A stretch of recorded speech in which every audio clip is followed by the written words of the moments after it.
A Pro Bowl tackle lands a cameo on a Disney show. 3 years later, he is pulled from a wrecked Pontiac, gone at 29, a promise unfulfilled. A lightning-fast linebacker calls his mom, jumps into a BMW, opens the throttle past 100 miles per hour, and never makes it home. A gentle, 330-pound giant teaches Stanford linemen the art of leverage, jokes with freshmen, then dies in his sleep before the next practice. The Raiders are famous for swagger, silver, and black, but they are also haunted by stories that end far too soon. Tonight we journey in reverse, from recent heartbreak to the franchise's darkest what-ifs, counting 7 Raiders legends who died too young and never reached the heights they were born for.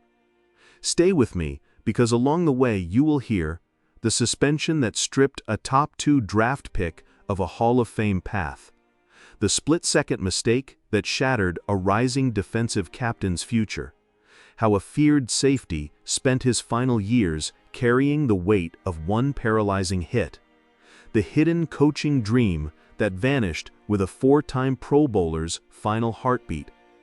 Every chapter adds a detail the box scores never show: family phone calls, roadside witnesses, unpublicized injuries, and last words that still echo in Raider Nation.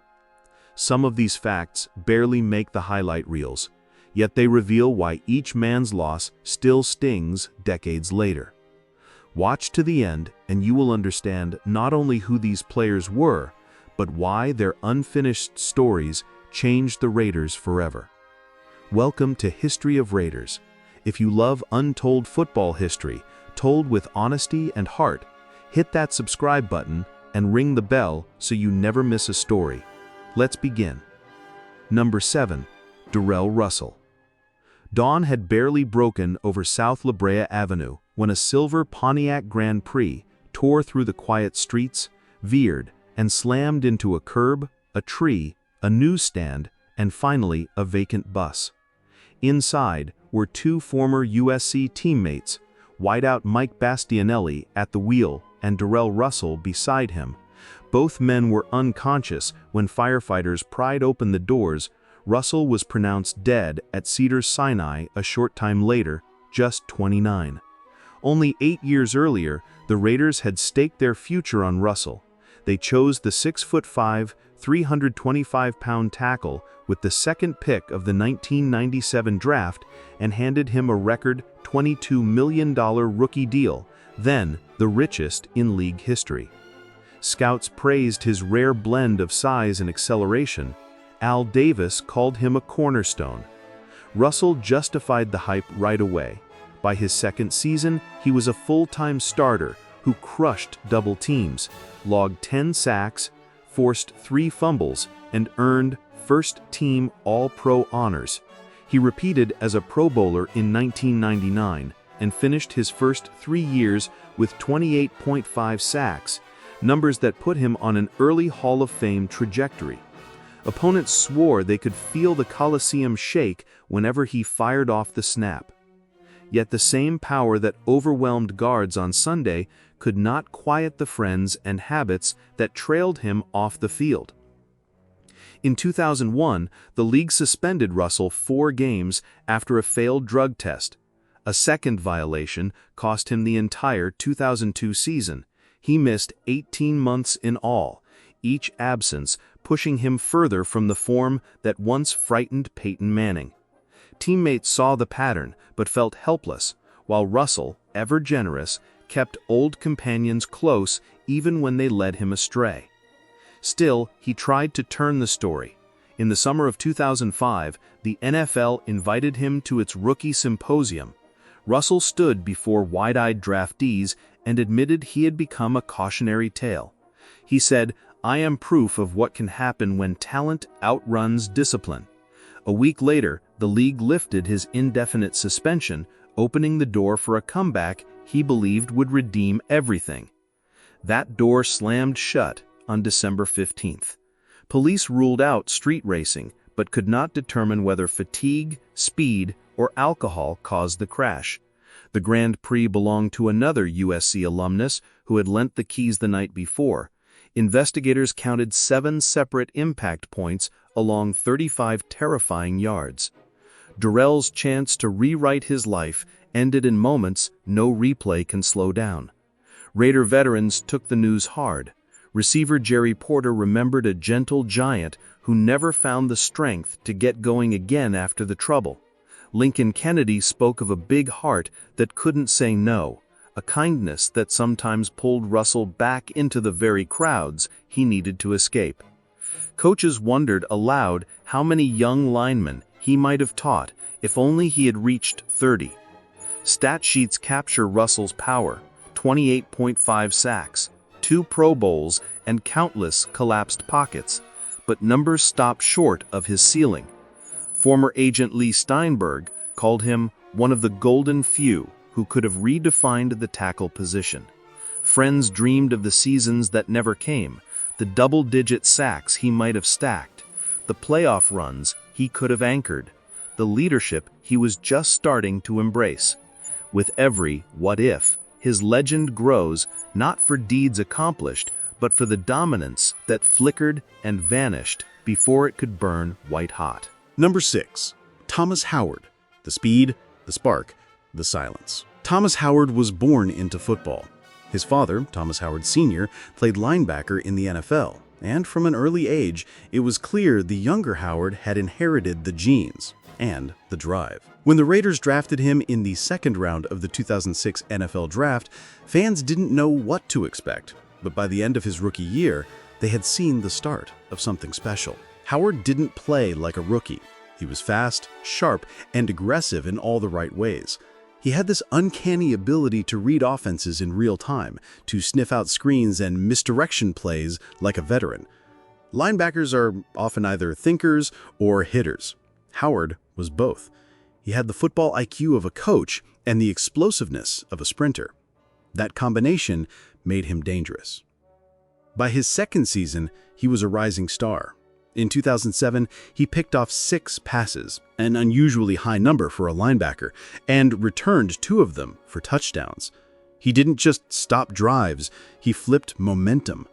With Howard on the field, it felt like the Raiders' defense had a spark plug, a guy who could light up the game with a single play. Off the field, he was just as focused. Teammates and coaches described him as thoughtful, disciplined, and unselfish. He wasn't flashy. He didn't chase headlines or drama. He studied film. He practiced hard. He mentored younger players even when he wasn't the oldest guy in the locker room. He understood the privilege of wearing the silver and black. But like many players with quiet confidence, Howard's values sometimes went overlooked. In 2011, after 5 seasons with the Raiders, he signed with the Cincinnati Bengals. He fit in quickly and played well, but injuries began to take a toll. By 2012, he had torn his ACL, and though he worked to return, the burst he once had was harder to recover. Still, he kept pushing. Even after being released, Howard refused to let go of the dream. He worked out, stayed in shape, and waited for the right opportunity to come. He had more football left in him. At just 30 years old, he wasn't done. Then, in November 2013, everything ended. It was early morning in Oakland. Reports say Howard was driving over 100 miles per hour in his BMW when he lost control. The car struck a semi-truck, went airborne, and collided with several vehicles. The crash was violent, sudden, and final. He was pronounced dead at the scene. Just like that, one of the brightest defensive minds of his generation was gone. The news hit hard across the league. Former teammates struggled to process it. Coaches remembered his discipline. Friends and family remembered his heart. There was no scandal, no self-destruction, just a single tragic moment that ended everything too soon. There were no retirement speeches, no farewell tours, no coaching transition, just silence. And that silence left behind more than grief. It left questions. What if he had gotten healthy? What if he had signed with another team? What if he had gone into coaching or mentorship like many thought he would? Howard's story is one of promise, not shattered by failure, but stolen by fate. In a league where players often burn out or fade away, he remained committed until the very end. His death didn't come from recklessness on the field, but from a moment of speed that spiraled into tragedy. One second he was accelerating forward, the next, the light was gone. Thomas Howard didn't get to finish his story, but the chapters he did write, in Oakland, in Cincinnati, and beyond, left a mark. Not in trophies, but in the memory of what could have been. Number 5. Martz Wilson, the Missed Thunder. Martz Wilson had the kind of athletic profile that made coaches and scouts sit up. Tall, rangy, fast, he looked every bit like the linebacker of the future. Coming out of the University of Illinois, he was one of the top defensive prospects in the country. At 6'4" and weighing around 250 pounds, he moved like a man much lighter. He ran a 4.49 in the 40-yard at the NFL Combine, blazing speed for a man his size. His raw physical gifts earned him comparisons to elite linebackers before he ever played a single down in the NFL. The New Orleans Saints took him in the 3rd round of the 2011 NFL Draft, expecting him to be part of their defensive rebuild.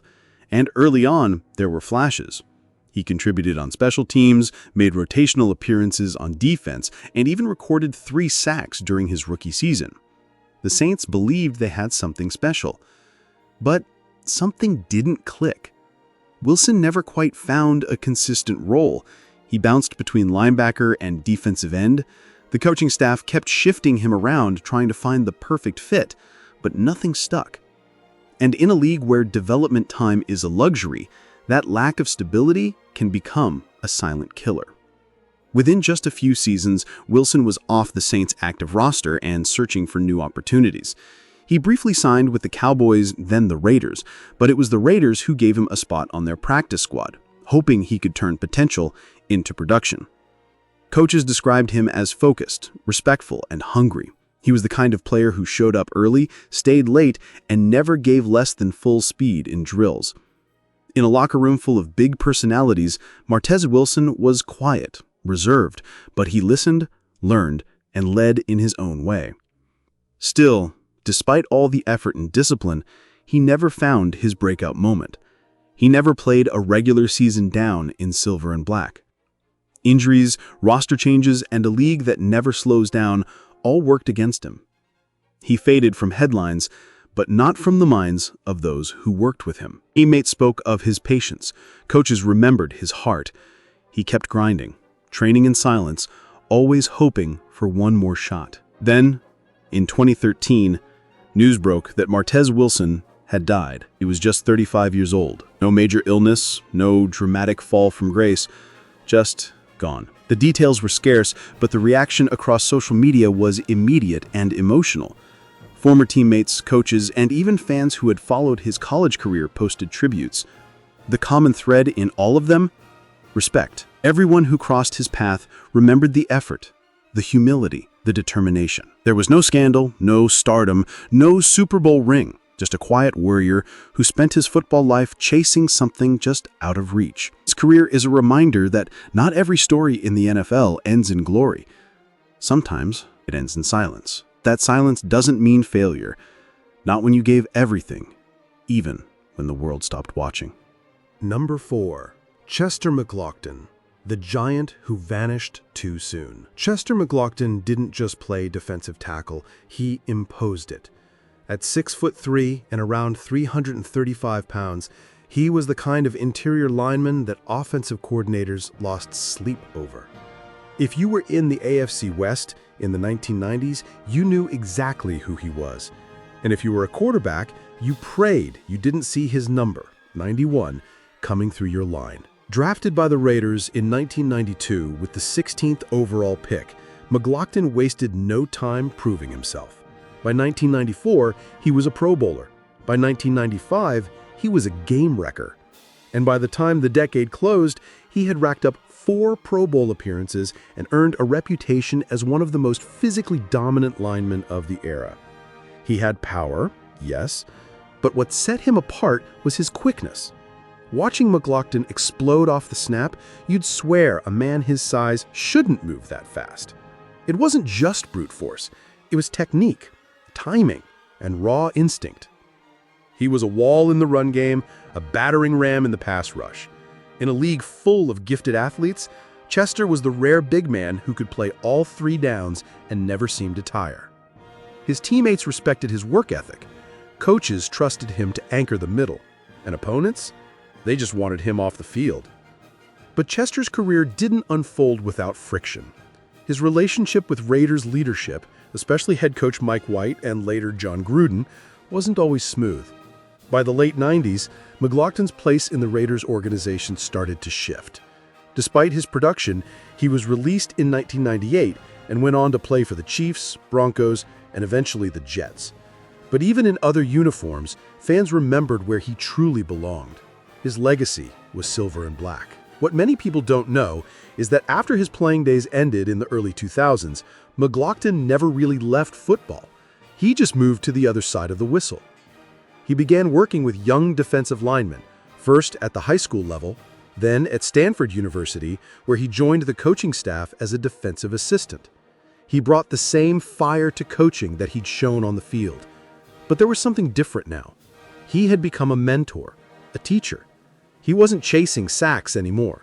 He was shaping the next generation. Players at Stanford described him as gentle and calm off the field, someone who could sit in a room and break down film with quiet precision. But on the practice field, that competitive fire came alive again.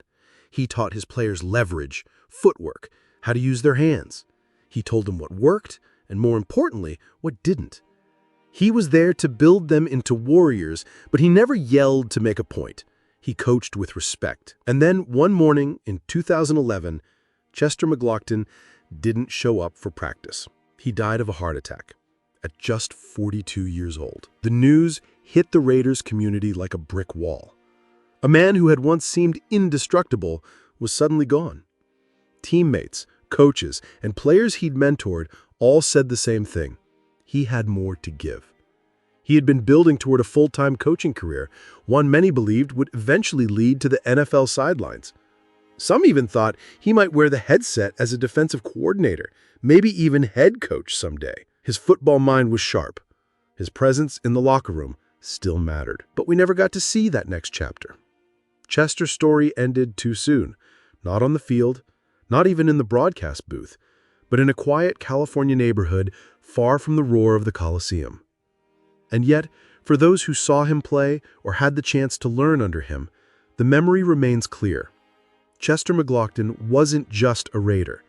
He was a force, and he left before his second act could truly begin. Number 3. Al Davis's son, Mark's burden. Mark Davis didn't suit up in silver and black. He never made a tackle, threw a pass, or paced the sidelines with a headset. But when Al Davis died in 2011, it was Mark who inherited the weight of a franchise built on rebellion, rage, and renegade brilliance. And that weight, for better or worse, was heavier than any helmet. Al Davis wasn't just the owner. He was the Raiders. For almost 50 years, he defined the franchise with a sharp mind, a sharper tongue, and a passion that made enemies and legends in equal measure.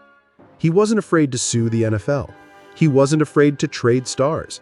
And he wasn't afraid to take a 40-yard bomb when the game was on the line. When he passed, it didn't just mark the end of an era. It left a vacuum. And in that silence, Mark Davis stepped into the spotlight. A man with no coaching background, no player history, and no desire to play the part his father had written. The emotional shock rippled through the locker room. Coaches who had feared and revered Al now looked around, unsure who was steering the ship. Players who once saw Al Davis as a living symbol of commitment to excellence were suddenly answering to a quiet, almost reclusive figure whose first moves were met with skepticism. Mark wasn't his father. He knew that. He didn't try to be. But the ghost of Al loomed over everything. Mark's first big decision was hiring Reggie McKenzie as general manager, the first time in decades that someone other than Al Davis had final say on football matters. It was a bold break from the past, but it was also risky. The roster was a mess, the salary cap a disaster, and the fan base divided. Some wanted a fresh start, others wanted blood. And in the years that followed, the Raiders floundered. Coaches came and went: Dennis Allen, Tony Sperano, Jack Del Rio. Draft picks flopped, free agents fizzled. The team moved cities, changed quarterbacks, and struggled to find consistency. The iconic identity the Raiders once wore like armor began to crack. Fans noticed. The black hole still cheered, but the mystique was fading. The silver lost its shine. Mark tried to honor the past while pulling the team into a new future. He focused on business. He worked behind the scenes. And eventually, he secured something his father never could, a new stadium. The move to Las Vegas was controversial, but it also promised stability, profit, and attention. The soul of the team? That remained in question. Al Davis had built the Raiders in his image. Mark Davis inherited that image like a portrait in a cold hallway. It was iconic. It was meaningful, but it wasn't his. And that's where the burden lived. Not in the wins or losses, but in the shadow of greatness. Mark Davis never asked to carry the torch, but history handed it to him anyway. The fire still burned, but the flame flickered differently. The team kept trying to find its identity through drafts, trades, slogans, and coaches. But for many, the Raiders after Al never quite felt the same. The franchise didn't die without Davis, but something did. And Mark Davis has spent every year since trying to rebuild it without ever truly replacing what was lost. Number 2. Jack Tatum, the assassin who never escaped his own shadow. Jack Tatum was more than just a football player. He was a myth in shoulder pads. In the 1970s, when the NFL was defined by raw violence and fear, Tatum stood at the center of it all. They called him the assassin, not just because of how he tackled, but because of how his tackles ended drives, ended games, and sometimes ended careers. Drafted by the Oakland Raiders in the first round of the 1971 NFL Draft, Tatum quickly earned his reputation as the most feared safety in the league. He wasn't the fastest. He didn't talk trash.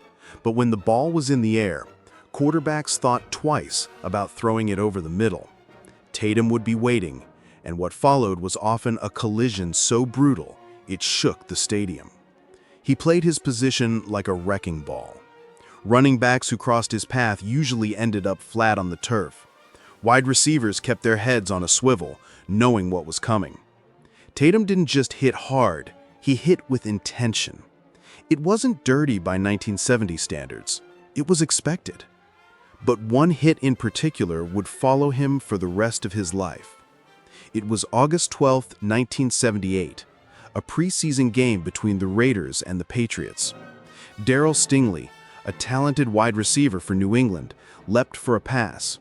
The ball sailed slightly off target, and in the split second before the whistle, Tatum exploded into him with full force, helmet to helmet. Stingley collapsed instantly and never got up. The hit severed his spinal cord. He was paralyzed from the chest down for the rest of his life. Tatum didn't apologize, not because he didn't feel sorrow, but because, in his eyes, he was doing his job. The league didn't fine him. There was no penalty on the play. This was football in the 1970s, brutal, fast, and unforgiving. Still, the media crucified him. Fans took sides. Some defended him as a product of the game. Others labeled him a villain. Tatum himself remained silent for years, but those close to him said the hit changed him. His later interviews revealed a man who carried a heavy weight, not just from what happened to Stingley, but from the public's refusal to let him forget it. After football, Jack Tatum tried to move on. He authored several books, including They Call Me Assassin and Final Confessions of NFL Assassin Jack Tatum. He even ran a business, but the fame that once lifted him now felt like a cage. He was diagnosed with diabetes, and over the years it grew worse. In 2004, both of his legs were amputated below the knee. By then, he had withdrawn from the spotlight almost entirely. Despite his declining health, he still had fans. Raider Nation remembered him not just as a hard hitter, but as a cornerstone of their defensive identity. He was part of the Super Bowl XI winning team. His partnership with George Atkinson and Willie Brown defined an era of fearsome secondary play. But Tatum was never inducted into the Hall of Fame. Many believe it was because of the shadow cast by that one tragic moment. Others say his stats didn't measure up. But if you watched him play, or if you were brave enough to run into his zone, you knew what made him special. Tatum passed away in 2010 from complications related to his diabetes and heart problems. He was 61. His death didn't spark national headlines. There was no league tribute, no major ceremony. But for those who wore the silver and black, he was more than a safety. He was a symbol of what it meant to be a Raider. Ruthless, unapologetic, and unforgettable. Number 1, Bo Jackson, the ultimate what if. Before he ever wore silver and black, Bo Jackson was already a myth. He ran faster than most track stars, hit harder than linebackers, and could swing a bat with terrifying force. He was the kind of athlete who made jaws drop just by walking onto the field. But when the Raiders got him, something even more extraordinary happened. Bo became electric.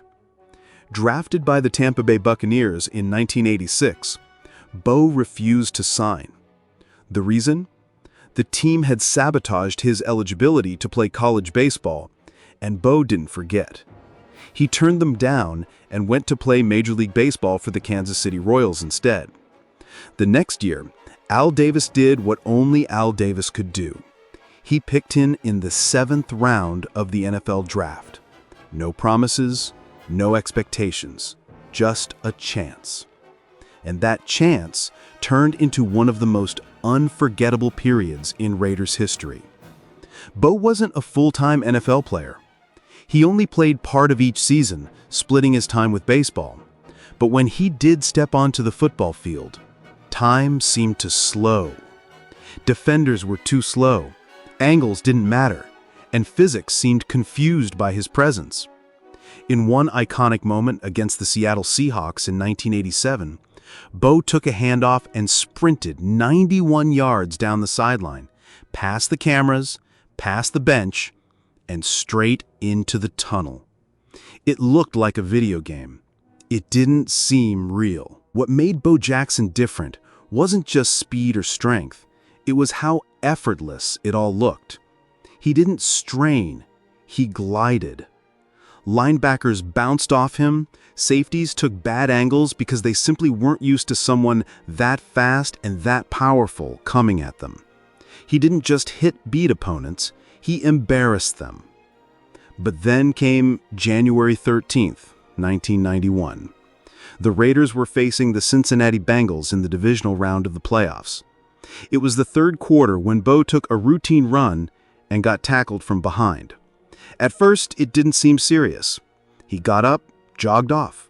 No screams, no stretcher. But something was wrong. Something deep. Bo had dislocated his hip. The injury cut off blood flow to the bone and led to avascular necrosis. Within months, Bo Jackson's NFL career was over. He was only 28. The injury didn't just take Bo off the field. It took him out of the future. This wasn't a player on the decline. He was in his prime. He had never played a full NFL season. He had never had a chance to truly dominate the league over time. And yet, even with just 38 games and 2,782 rushing yards, he left an impression few players could match in a decade. Fans still ask, what if? What if Bo had played full-time football? What if he never got hurt? Could he have shattered records? Could he have been the best running back in history? Many say yes. And not just Raiders fans, analysts, coaches, even opposing players. Bo did continue his baseball career for a short while, even hitting home runs after hip replacement surgery. But it wasn't the same. The edge was dulled. The explosiveness was gone. The magic faded.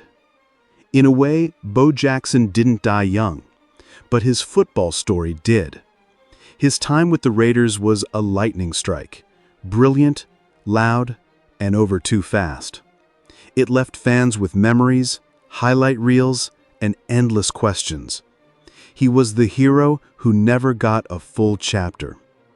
And maybe that's why his name still echoes through the halls of Raider Nation. Legends aren't remembered only for what they did, but for what they could have become. These Raiders were stars in their own right. Some never had the chance to finish their journey. Others reached the spotlight, only to lose it all too soon. Their stories are painful, powerful, and impossible to forget. And in many ways, it's their unfinished legacies that still shape the heart of Raider Nation. If you felt the weight of these stories, hit that like button and subscribe to History of Raiders for more untold truths from football's darkest corners. Thanks for watching, and stay legendary.